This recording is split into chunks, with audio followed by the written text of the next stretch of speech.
Hey 20-1s, here is a quick video for you. This one is called the sine law. So the sine law is what we're going to use when we don't have a right triangle.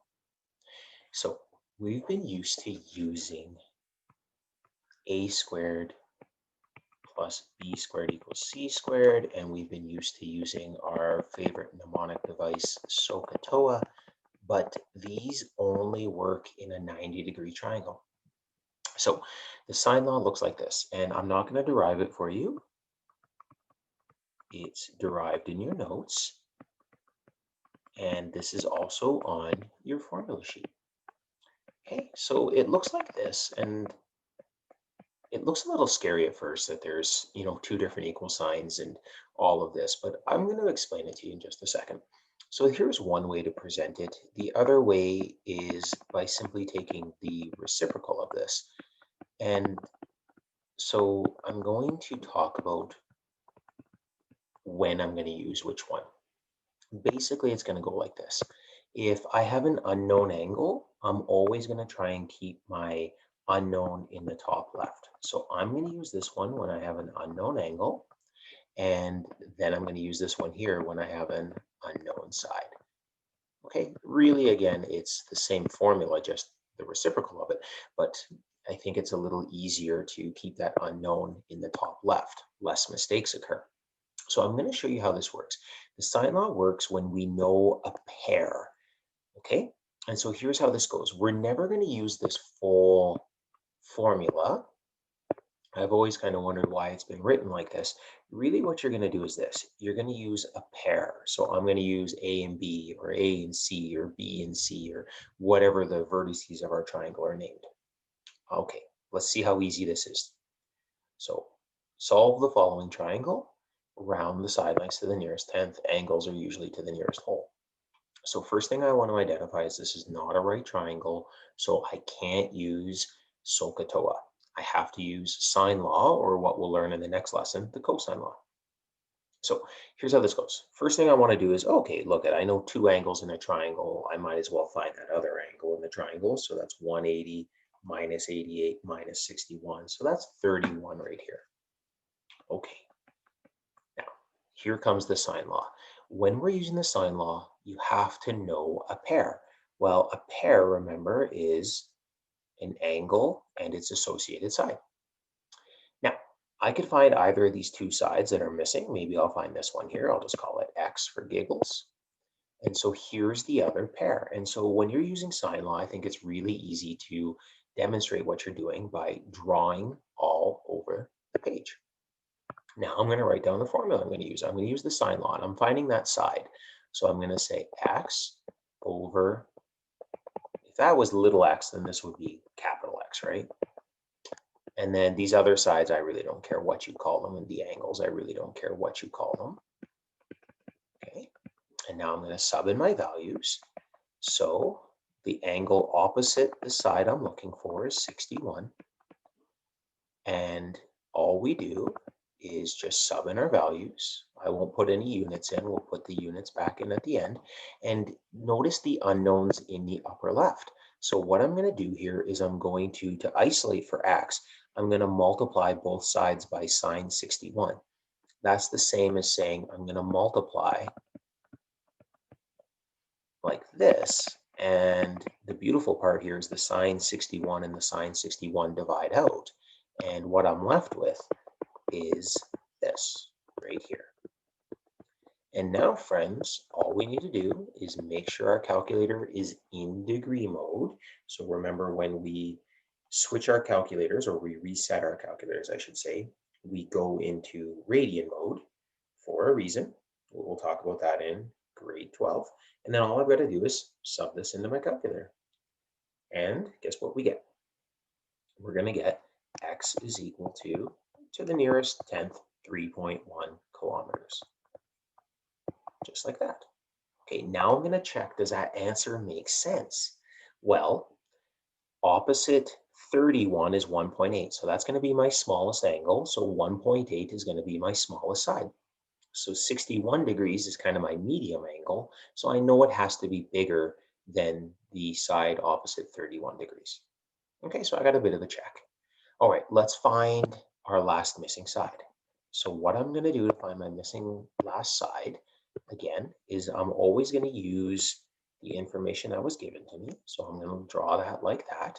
Okay, and now I'm just going to do sine law again.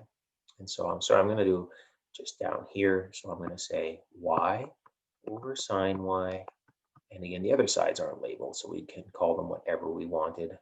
I called them A for no good reason. And now we just sub in our values. Well, the angle opposite the side we're looking for is 88. And again, we've already done this one, 1.8 over sine 31. And I multiplied both sides by sine 88. And you don't need to show me that step, but it looks like that. This is what I want to see. And again, all we do, pick up our calculator and sub in our numbers, and that's it.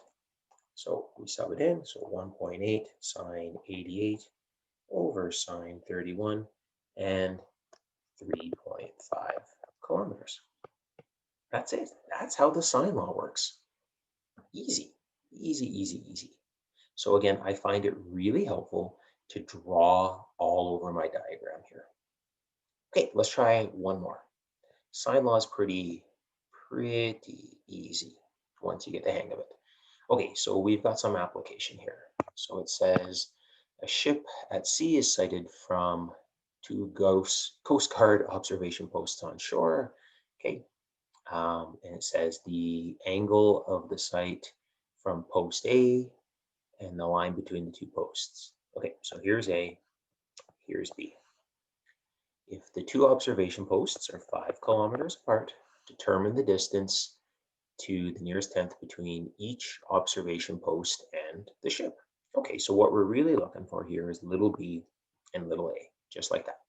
So first thing again I say is, okay, I can't use a squared plus b squared equals c squared or SOHCAHTOA from grade 10. So I need to maybe use sine law or cosine law, which is the next lesson. So let's say we're going to go and find angle A first. Okay, so there's what or side A, I should say. So there's the one pair I'm going to use. Well, right now I don't have another full pair. So I've got to find something else. Well, let's find this other missing angle up here. Well, that missing angle is 40. Easy. So now there's our other pair, just like that. Okay, write down our formula. A over sine A is equal to B, or I'm going to call that one C, maybe, C over sine C.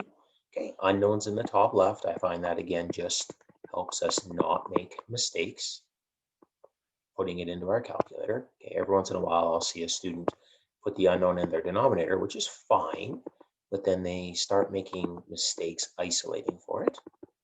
And now, again, I multiply both sides by sine 110 over sine 40, and I just pick up my calculator and I sub that in. And again, just make sure that if for some reason you reset your calculator, you're putting yourself into degree mode, and I get 7.3 kilometers, just like that. And we could repeat the process to find the other missing side. Easy. Okay. What about, though, if we have to find a missing angle? Okay. So I'm just going to quickly sketch a drawing here. And let's say our drawing looks like this. And we want to define this angle here. We know the side length is, I don't know, 12. And we'll say this angle over here is 45. And we know that the side length associated with it is, who knows, 8. Okay, we want to find this angle here. Let's call this vertex A. And let's call this vertex B. So again, sine law.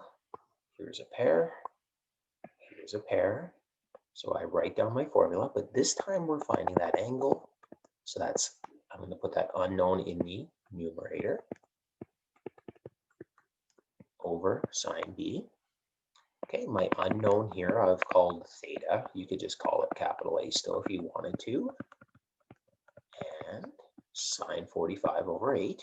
Okay, multiply both sides by 12. which brings that 12 up to the numerator if you do that. Okay, now sub this into my calculator again. So 12 sine 45 divided by 8. But this time, friends, what we get is we haven't actually solved for the angle. So if we wanted to solve for the angle, what we're going to do here is we're then going to have to go sine inverse. So I'm going to go sine inverse. Now, I've just made a triangle that doesn't work, so I apologize. I'm just going to edit our triangle. I'm going to call that side length 18. That'll give us a triangle that works. Okay, so apologize for that. That's what happens when you make triangles up off the top of your head. So when we sub that into our calculator, we're going to get this long irrational number. So to solve for theta, what you're doing is you're taking the inverse, the sine inverse of both sides.